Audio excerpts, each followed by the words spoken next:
오늘 이 아침 가운데 우리가 읽었던 본문 말씀 요한복음 1장 9절서부터 13절의 말씀을 통해서 참 빛이신 예수님이라고 하는 제목으로 함께 말씀을 나눕시다. 우리가 지난주에 빛과 연관되어져서 빛의 증언자라고 하는 말씀을 나눴습니다. 지난주의 말씀을 한번 기억해 보십시오. 지난주에 빛의 증언자로 등장한 사람이 누굽니까? 세례 요한이에요. 세례 요한은 예수님과 6개월 정도밖에 차이가 나지 않는 동년배입니다. 동년배고요. 예수님의 어머니 마리아와 그 다음에 세례 요한의 어머니 엘리사벳이 친척 관계입니다. 그래서 엘리사벳이 예수님의 어머니 마리아를 찾아가는 모습이 누가복음에도 기록되어져 있다는 거죠. 그러기에 우리가 추측해 볼 수 있는 게 뭐냐? 아마도 세례 요한과 예수님은 어릴 때부터 교제하며 교류하며 함께 자라지 않았을까라고 하는 거예요. 그래서 어릴 때부터 자랐으면 서로가 서로에 대해서 잘 알 수 있는 건 아니겠습니까? 그럼에도 불구하고 세례 요한은 예수님에 대해서 훗날 뭐라고 얘기하냐면 전에 내가 말했던 그분이 바로 이분이다 라고 하면서 예수님을 메시아로 지칭한다는 거죠. 그 예수님에 대해서 나는 이분의 신발끈도 풀기에 부족하다라고 고백한다는 거예요. 그래서 그 예수님을 뭐로 인정해요? 메시아로 인정한다는 거죠. 뿐만 아니라 예수님이 공생애를 시작하기 전에는 세례 요한에게 많은 사람들이 관심을 두었다는 거예요. 세례 요한을 선지자로 생각하며 존경을 받으며 많은 제자들이 그를 따랐다는 거죠. 그 세례 요한의 제자 중에 우리가 잘 아는 두 분이 있습니다. 한 분은 안드레, 베드로 형제 안드레가 있고, 또한 요한복음의 기록자인 사도 요한이 그 세례 요한의 제자였다라는 거죠. 그리고 훗날 예수님의 제자가 되어지지만 그 이전에 요한과 안드레는 세례 요한의 제자였었다라고 하는 거예요. 그런데 예수님께서 공생애를 시작하시면서 많은 사람들의 관심이 세례 요한에게서 어디로 바뀌어집니까? 예수님께로 간다는 거예요. 예수님께로 그 관심이 쏠린다는 거죠. 그래서 세례 요한의 제자들 중에 그 일을 보고 염려하고 걱정하고 시기하는 마음을 가지고 세례 요한에게 말했던 자들이 있어요. 그런 자기의 제자들에게 세례 요한은 뭐라고 얘기하느냐? 그는 흥해야 하고 나는 쇠하여야 하리라. 이런 고백을 한다는 거죠. 그러면서 자기 자신을 철저하게 감추고 오직 빛이신 누구만 드러나게 해요? 예수님만 드러나게 하는 게 바로 세례 요한이었다는 거예요. 무엇보다도 세례 요한의 아버지 사가랴는 직업이 뭐냐? 제사장이에요. 그런데 제사장은 세습입니다. 아버지가 제사장이면 그의 아들도 제사장이 되고, 내가 제사장이면은 내 아들도 당연직으로 제사장이 되어진다라고 하는 세습이라고 하는 거죠. 그런데 세례 요한의 아버지가 제사장이기 때문에 세례 요한도 뭐예요? 제사장이 되어져야 되는 거예요.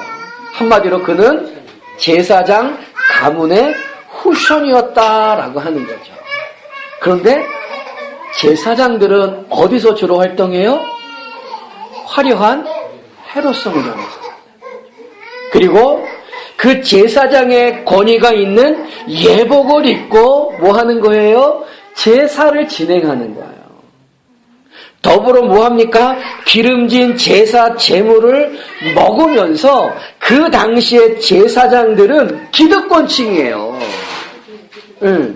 기득권층으로서 자신들이 누려야 할 많은 권리가 있다라고 하는 거죠. 근데 세례 요한은 어떻게 해요? 이 모든 것들을 다 내려놓는다는 거예요.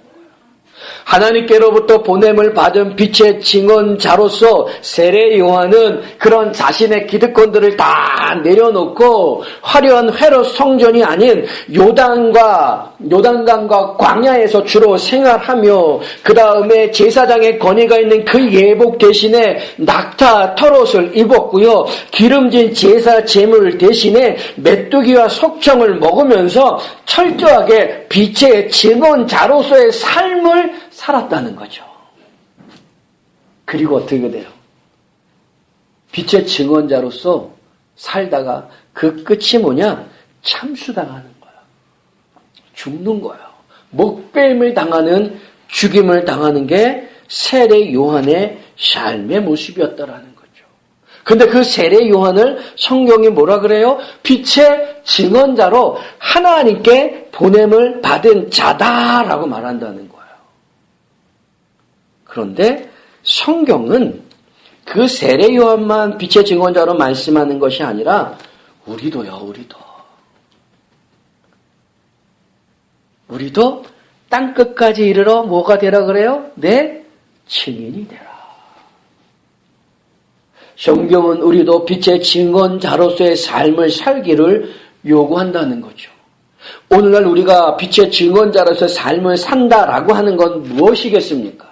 그것은 세상의 욕심, 세상의 물질, 이런 것을 따르는 것이 아니라 나의 삶의 모든 목적과 목표를 어디다 두느냐? 빛의 증언자의 삶에 둔다라고 하는 거예요. 그 빛의 증언자의 삶은 무엇인가? 그것은 지금 내가 가진 것의 모든 것, 그것이 세상의 관점으로 볼 때는 좋은 것일 수도 있고요, 나쁜 것일 수도 있습니다. 그런데 그것이 좋은 것이든 나쁜 것이든 건강한 것이든 약한 것이든 부자이든 가난한 것이든 아픈 것이든 상관없이 그 모든 것들이 하나님께서 빛의 증언자의 삶을 살라고 내게 주신 것이라는 거예요.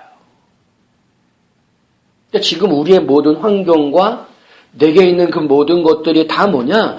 빛의 증언자로서 살도록 내게 주신 도구라고 하는 거죠. 그러면 가난하면 가난한 대로 뭐가 있는 거야? 빛의 증언자의 사명이 내게 있는 거예요. 약하면 약한 대로 빛의 증언자의 삶이 내게 있는 거고요. 부하면 부한 대로 빛의 증언자의 사명이 내게 있는 거예요. 그러니까 내가 가진 모든 것을 가지고 빛의 증언자의 삶을 살아야 한다라고 하는 것이 하나님의 요구죠. 이게 지난주까지 보았던 말씀이에요. 오늘은 본문을 통하여서 참빛이신 예수님에 대해서 한번 봅시다. 그 9절 이전까지는 예수님에 대해서 뭐라고 정의해요? 뭐라고 표현합니까? 말씀이라고 표현하기도 하고 또 하나 뭐라고 표현해요? 빛이라고 표현한다는 거죠. 그런데 그 빛이라고 표현된 그 예수님을 오늘 본문 9절에서는 뭐라고 표현하느냐? 참빛이라고 표현한다라는 거예요. 근데 여기서 참빛이라고 하는 것은 거짓에 반대되는 참의 개념이 아니라, 그러니까 거짓에 반대되는 참의 그 개념이 아니라 부분에 반대되는 전체의 개념의 참이라고 하는 거예요. 그러니까 부분이라고 하는 건 참이 아니라고 하는 거죠. 전체가 돼야 참이라는 그 개념 속에 참이라고 하는 거예요. 그래서 헬라어 원문을 직역하면 참빛이라고 하는 이 단어의 의미는 뭐냐면 온전한 빛, 완전한 빛이라고 하는 의미라고 하는 거죠.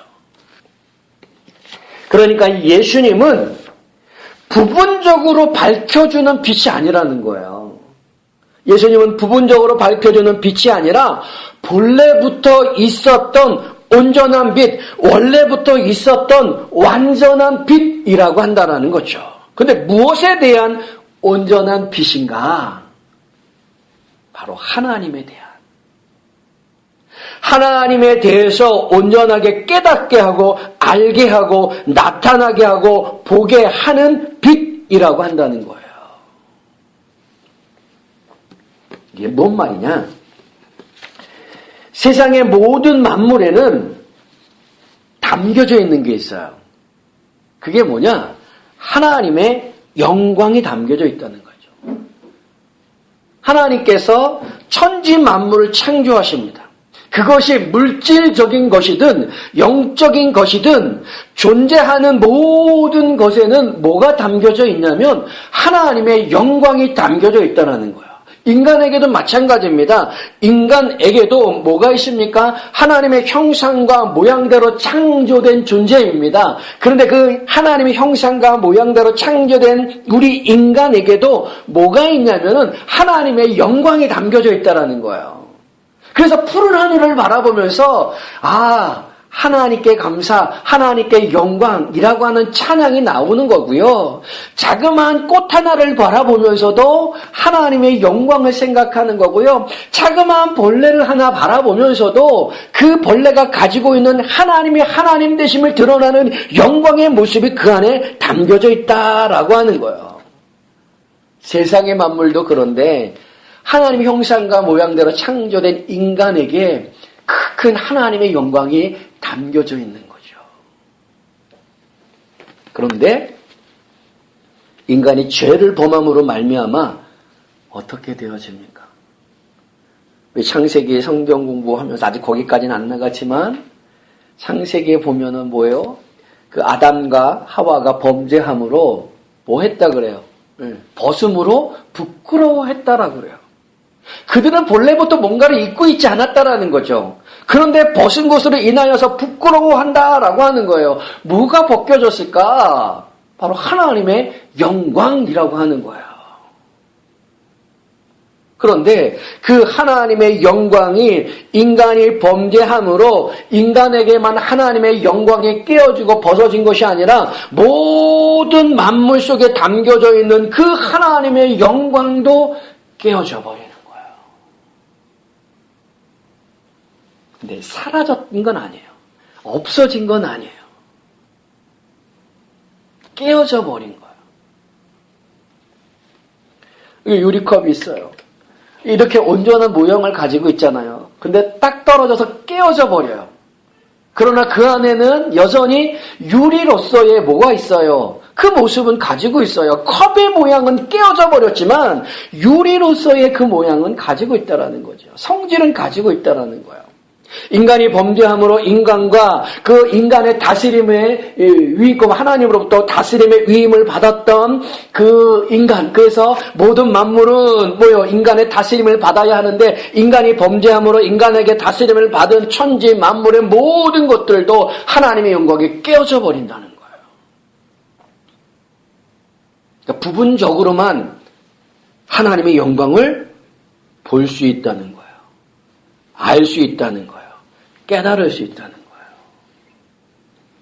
그래서 로마서 1장 20절에 이렇게 말씀합니다. 창세로부터 그의 보이지 아니하는 것들 곧 그의 영원하신 능력과 신성이 그가 만드신 만물에 분명히 보여 알려졌나니 그러므로 그들이 핑계하지 못할지니라. 그러니까 하나님이 만드신 천지 만물 속에는 영원하신 하나님의 능력과 신성, 곧 하나님의 영광이 담겨져 있다라고 하는 거예요. 그래서 하늘을 보고 꽃을 보고 날아다니는 새들을 바라보면서 하나님을 알게 한다는 거죠. 보여준다는 거예요. 그래서 하나님 앞에 심판대 앞에 섰을 때 저는 하나님을 알지 못했습니다. 저는 하나님을 결코 알지 못합니다. 라고 핑계하지 못한다는 거예요. 왜? 모든 만물 속에 하나님의 영광이 담겨져 있기 때문에 그걸 보고 하나님을 알 수가 있다는 거죠. 그러나 그건 뭐예요? 깨어져 버린 거예요. 부분적으로만 보여진다는 거예요. 부분적으로만 보여지기 때문에 로마서 1장 21절에서부터 23절은 이렇게 말합니다. 하나님을 알되 하나님을 영화롭게도 아니하며 감사하지도 아니하고 오히려 그의 생각이 허망하여지며 미련한 마음이 어두워졌나니 스스로 지혜 있다 하나 어리석게 되어 썩어지지 아니하는 하나님의 영광을 썩어질 사람과 새와 짐승과 기어다니는 동물의 모양의 우상으로 바꿨다 라고 하는 바보 같은 짓을 저지르게 되어진다는 거죠. 왜요? 인간과 모든 만물에는 부분적으로만 하나님을 보이게 한다는 거예요. 그 부분적인 것에 반대되어지는 것, 그게 참빛의 참의 의미예요. 모든 것이라는 거죠. 완전한 것이라는 거죠. 그래서 본문 9절에서 예수님을 뭐라 그래요? 참빛, 온전한 빛, 완전한 빛. 그래서 오직 예수 그리스도를 통해서만 온전하게 하나님의 영광을 볼 수 있고 알 수 있고 깨달을 수 있다라는 말씀을 하고 있다는 거죠. 그 말은 구원은 누구에게만 있다? 예수님께만 있다는 거예요. 예수님을 통하지 않고는 온전한 하나님의 영광을 볼 수 없기 때문이라는 거죠. 그래서 요한복음 14장 6절에 예수께서 이르시되 내가 곧 길이요 진리요 생명이니 나로 말미암지 않고는 아버지께로 올 자가 없느니라. 사도행전 4장 12절 다른 이로서는 구원을 받을 수 없나니 천하 사람 중에 구원을 받을 만한 다른 이름을 우리에게 주신 일이 없음이라 하였더라. 예수 이외에 이 땅에 존재하는 그 모든 것들은 부분적으로만 하나님의 영광을 드러내고 보여준다는 거예요. 그래서 어리석은 인간들은요, 오해하는 거예요. 그 하나님을 새의 형상으로, 그 하나님을 동물의 형상으로, 그 우상을 숭배한다는 거죠.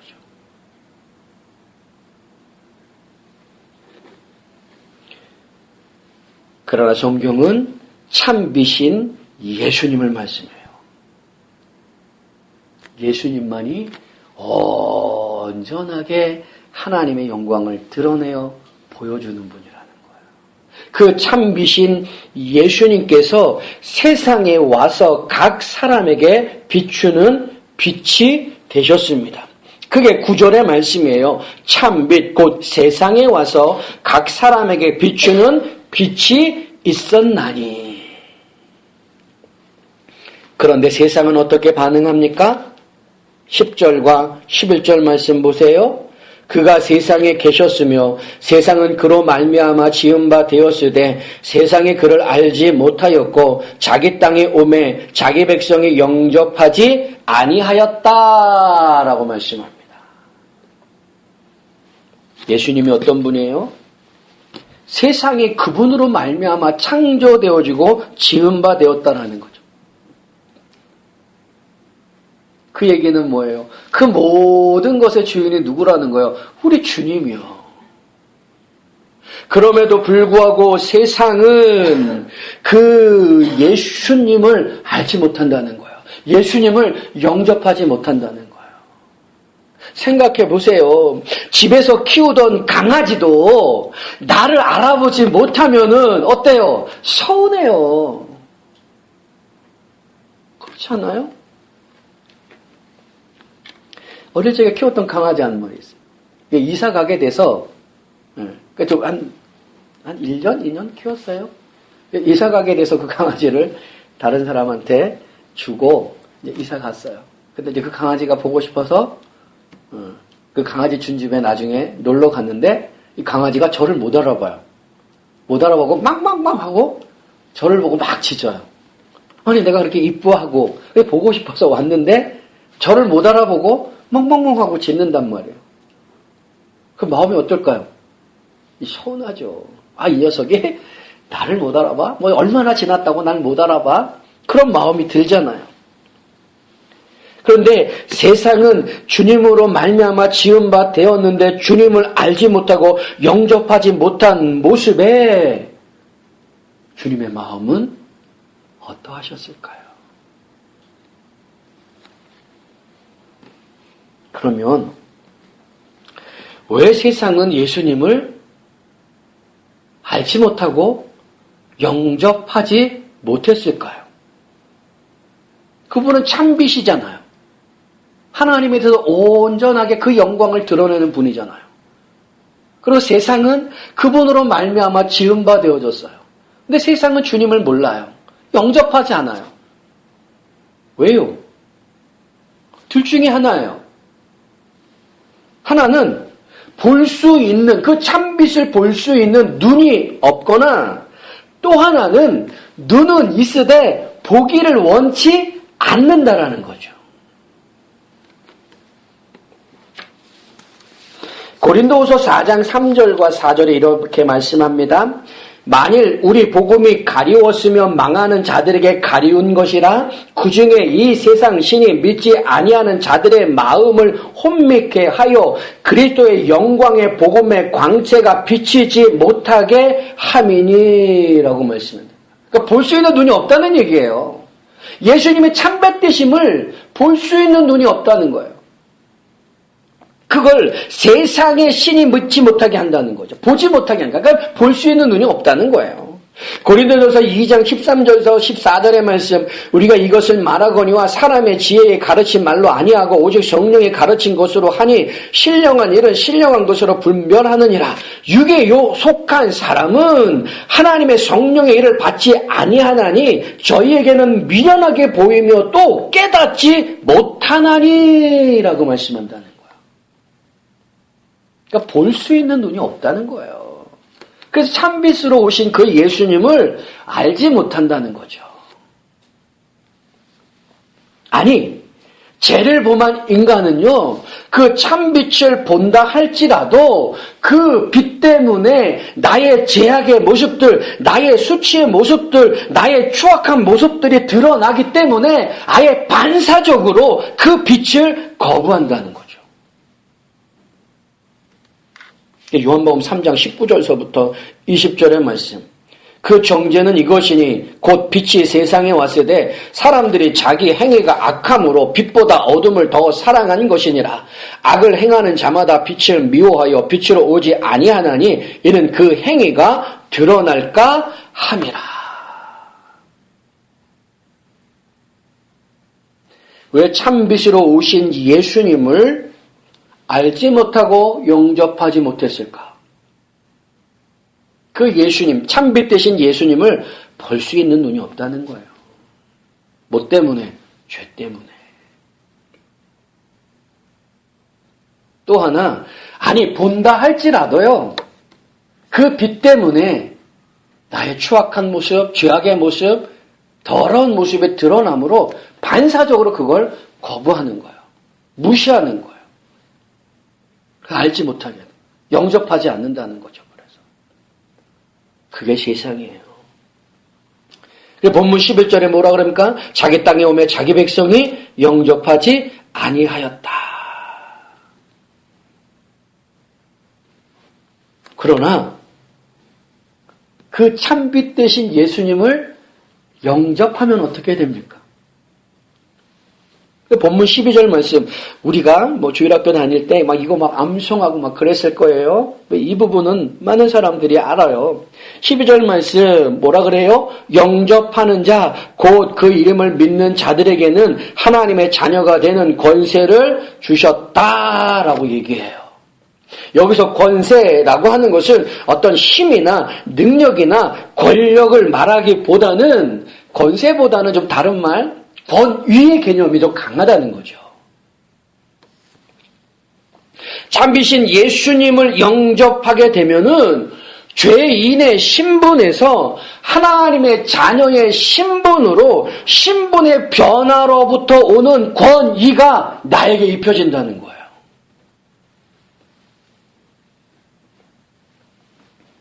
그런데 인간은 죄로 인해 참빛을 볼 수 있는 눈이 없을 뿐만 아니라 본다 할지라도 반사적으로 빛을 거부하는 어둠 속에 있어요. 왜요? 죄 때문에. 그러니까 인간은, 범죄한 인간은 결코 하나님을, 결코 예수 그리스도를, 참빛 대신 예수님을 알 수가 없는 거예요. 볼 수가 없는 거예요. 영접할 수가 없는 거예요. 그런데 12절에 뭐라 그래요? 영접하는 자, 곧 그 이름을 믿는 자들에게는 하나님의 자녀가 되는 권세를 주셨다라고 말한다는 거죠. 근데 죄인은 믿을 수 없다니까요. 영접할 수 없다니까요. 그런데 아는 사람이 생기는 거예요. 그 참빛을 보는 사람이 생기는 거예요. 그 예수님을 영접하는 사람이 생기는 거예요. 어떤 자들이요? 그게 13절에 나오는 말씀이에요. 13절 맨 뒷부분에 어떤 자들이 그 참빛 대신 예수님을 알고 영접하게 되어지느냐? 13절 뒷부분 뭐라 그래요? 오직 하나님께로부터 난 자들이라고 얘기한다는 거죠. 하나님께로부터 난 자들만이 참빛 대신 예수님을 알고 영접하여서 죄인의 신분에서 하나님의 자녀의 신분으로 신분의 변화의 권위를 입는다라는 거예요. 근데 하나님께로부터 난 자가 누구예요? 누가 하나님께로부터 나요? 그건 하나님께서 선택하여 부르신 자들, 자기 백성으로 구별하여 부르신 자들, 그들이 하나님께로부터 난 자들이에요. 그러니까 하나님이 선택하여 부르신 자들. 너는 내 것이야. 라고 택하여 부른 자들이 하나님께로부터 난 자들이라는 거예요.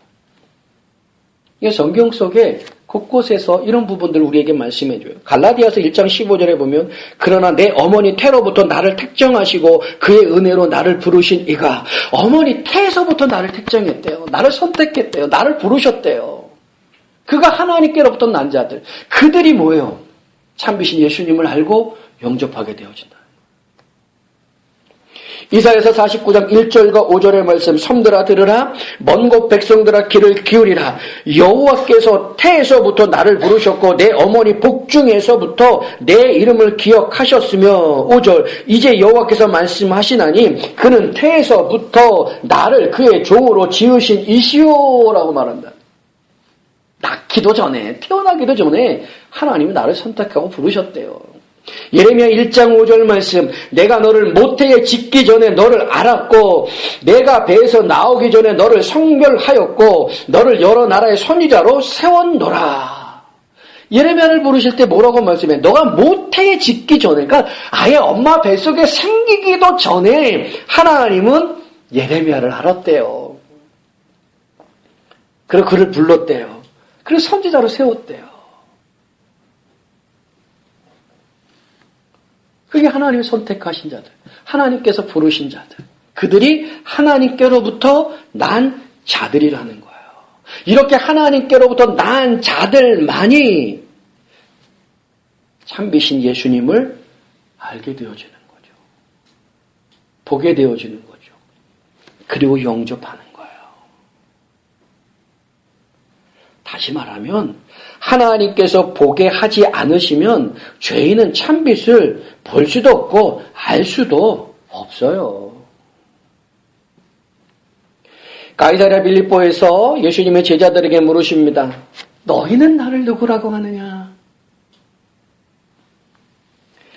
세상은 예레미야다, 선지자 중에 한 사람이다, 세례 요한이다라고 말하지만 너희는 나를 누구라고 하느냐라고 물으실 때 제자 중에 누가 나서요?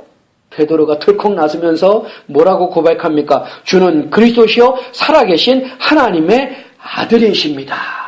정확한 고백이죠. 근데 그 말씀을 들었던 예수님이 그 베드로에게 이렇게 말씀하십니다. 바요나 시몬아, 내가 복이 있도다. 이를 내게 알게 한 이는 혈육이 아니요 하늘에 계신 내 아버지시니라. 베드로가 그렇게 고백할 수 있었던 건 뭐라는 거예요? 하나님이 알게 했다는 거예요. 하나님이 깨닫게 하고 하나님께서 보여주시는 거예요. 그러니까 하나님께서 보게 하시고 알게 하시지 않으면 이 세상의 죄인은 결코 하나님을 알고 볼 수가 없다는 거예요.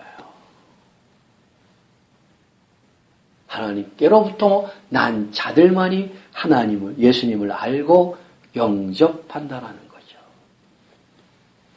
그래서 13절 앞에 부분에 이렇게 얘기합니다. 이는 혈통으로나 육정으로나 사람의 뜻으로 나지 아니하고 라고 말씀한다는 거예요. 참빛을 알고 영접할 수 있는 것은 혈통 때문에, 육정 때문에, 사람의 뜻 때문에 되지 않는다는 거예요. 혈통이라고 하는 건 혈육적인 관계예요. 아버지가 아무리 목사님이고 할아버지가 아무리 장로님이고 자자손손이 신앙의 집안이라고 할지라도 그것이 나의 구원의 근거가 되지 못한다는 거예요. 그것 때문에 내가 예수님을 참빛으로 보고 알고 영접할 수 있는 게 아니라는 거예요. 그 당시에 유대인들은 자신들이 아브라함의 후손인 것을 구원의 증거로 삼습니다. 아, 나는 구원받았어. 왜? 나는 아브라함의 후손이거든. 이렇게 말한다는 거예요. 그런 유대인들을 향하여 주님이 뭐라고 말씀하시느냐. 속으로 아브라함이 우리 조상이라고 생각지 말라. 내가 너에게 이르노니 하나님의 능히 이 돌들로도 아브라함의 자손이 되게 하시리라. 혈육적인 관계로 예수님 알 수 있는 게 아니라는 거예요. 또한 육정이라는 표현이 있습니다. 육정이라고 하는 것은 육체적인 욕망이라고 하는 거예요. 이 육체적인 욕망이라고 하는 것은 세상적인 육체적인 욕구로부터 나오는 가치요. 그러니까 이 세상을 살아가면서 가지게 되는 욕망들 있잖아요. 거기로부터 생성되어지는 가치들을 얘기한다는 거죠. 그게 뭐냐? 사회적인 덕망을 얻게 되어지거나 혹은 권력을 가지게 되어지거나 부를 갖게 되어지거나 학력이라고 하는 것들을 갖게 되어진다는 거죠. 그런 세상적인 가치가 있다고 해서 구원을 얻는 건 아니라는 거예요. 아무리 세상의 사람들이 그를 존경하는 그 덕망이 나에게 있다 할지라도 내가 박사학위가 여러 개 있다 할지라도 한 나라를 쥐고 흔들 수 있는 권력이 있다 할지라도 그것으로 참비신 예수님을 알고 영접할 수 있는 건 아니라는 거예요. 또 하나 사람의 뜻이라고 표현되어집니다. 사람의 뜻이라고 하는 것은 뭐냐면은 절대자에게 도달하기 위해서 인간적으로 노력하는 수고와 애씀. 그러니까 많은 종교들 속에 그런 게 있잖아요. 불교 같은 경우에는 수양을 한다라는 거예요. 천주교 같은 경우는 선행을 한다라고 하는 부분들. 이런 이성적인 노력이나 수행이나 선행 같은 것으로 이게 바로 사람의 뜻이라는 거예요. 아무리 수행을 많이 한다 할지라도 참비신 예수님을 알고 영접할 수 없다라는 거예요. 오직 누구만 알아요. 오직 누구만 참비신 예수님을 알게 되어집니까? 하나님께로부터 난 자. 하나님께서 선택하여 부르신 자. 그들만이 예수님을 알고 영접할 수 있다라고 하는 거예요. 그게 누구예요? 그게 누구예요? 그게 나야, 나. 여기서 예배드리는 여러분. 우리가 바로 하나님께로부터 난 자들이에요. 그래서 하나님 때문에 참비신 예수님을 알고 영접하고 그래서 죄인의 신분에서 뭐요? 하나님의 자녀의 신분의 변화가 일어나고 그로부터 뭘 가지게 되는 거예요? 하나님 자녀의 권위를 갖게 되어진다는 거예요. 그래서 악한 세력들이 더러운 세력들이 더 이상 나를 함부로 할 수 없다라는 거죠. 세상이 함부로 나를 어찌할 수 없다는 거예요. 왜요? 우리에게는 하나님 주신 하나님의 자녀의 권위가 있기 때문에 권세가 있기 때문에 문제는 뭐냐? 우리가 하나님의 자녀다운 그 권위를 가진 자다운 삶을 살아야 한다는 거죠.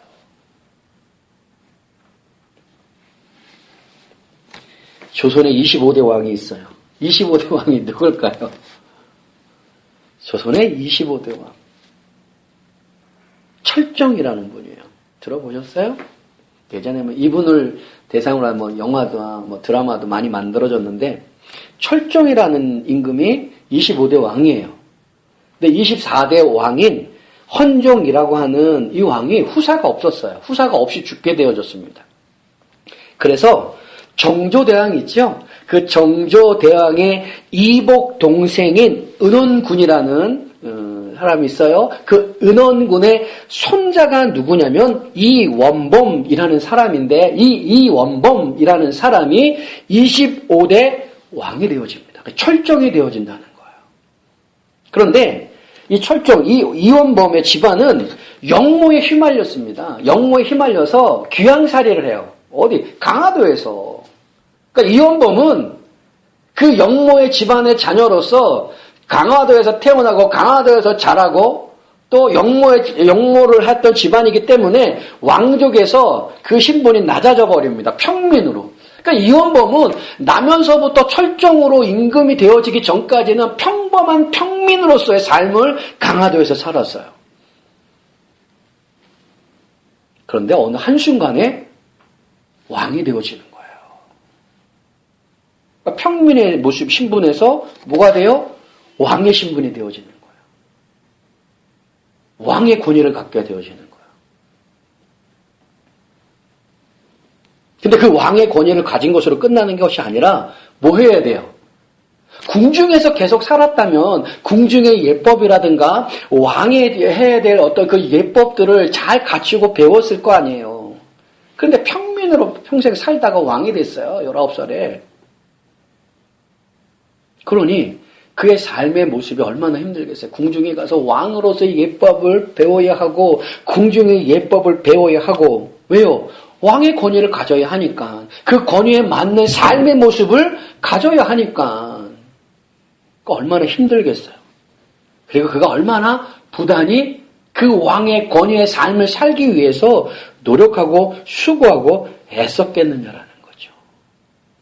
그래서 그런 에피소드를 드라마 혹은 영화로 만든 강화도령 뭐 이런 제목으로 해서 많이 드라마로 보여진 적이 있어요. 마찬가지예요. 우리는 하나님께로부터 난 자들이에요. 죄인의 신분이었지만 참비신 예수님을 알고 영접하여서 하나님의 자녀가 되어졌다는 거죠. 그러니까 신분의 변화가 일어난 거예요.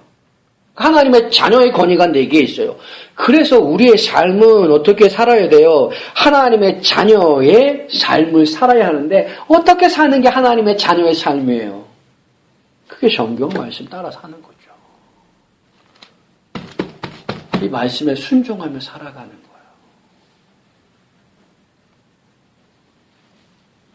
그 말씀에 따라 사는 것, 그게 바로 빛의 자녀답게 사는 것인데 그 빛의 자녀로서의 열매를 에베소서 5장 9절에 이렇게 말씀합니다. 빛의 열매는 모든 착함과 의로움과 진실함에 있느니라. 우리가 이 땅을 살아가면서 하나님의 자녀의 권위를 입었어요. 빛의 자녀가 되어진 거예요. 그러니까 뭐 하며 살아야 되느냐? 착함과 의로움과 진실함을 드러내며 사는 거예요. 근데 그 드러나면은 나는 철저하게 감춰지고 누구만 예수님이 나타날 수 있게 하는 거. 그게 우리의 모습이어야 한다는 거죠. 말씀을 정리하고 마치겠습니다. 우리는 하나님께로부터 난 자들입니다. 그러기에 참빛이신 예수님을 영접할 수 있고 죄인의 신분에서 하나님의 자녀의 신분으로 변화되어진 권위를 갖게 되어졌다라고 하는 거죠. 그러므로 우리는 하나님의 자녀다운 삶을 살아야 한다는 거예요. 예수님이 참빛이세요. 온전한 빛, 완전한 빛. 하나님의 영광을 바로 알고 보게 하는 빛. 그걸 우리가 볼 수 있었어요. 누구 때문에? 하나님께로부터 난 자이기 때문에. 하나님께 선택받고 부르심 받은 자이기 때문에. 그래서 우리는 뭐가 되어져요? 하나님의 자녀가 되어져요. 또 자녀다운 삶을 살아야 하는 거죠. 그게 말씀 따라 사는 거예요. 빛의 열매를 맺으며 살아야 하는 거예요. 그 빛의 열매가 뭐예요? 모든 착함과 의로움과 진실함. 그 그런 삶 속에 나를 통하여 누가 드러나게 하는 거요? 예수 그리스도. 그게 우리가 이 땅을 살아가면서 살아야 할 삶의 모습이라고 하는 것이죠. 사랑하는 귀한 성도들이 참빛 되신 예수님을 이 세상 가운데 잘 드러내며 하나님의 자녀답게 모든 착함과 의로움과 진실함의 열매를 많이 맺으며 살아가실 수 있기를 주님의 이름으로 축원합니다. 아멘. 기도하겠습니다.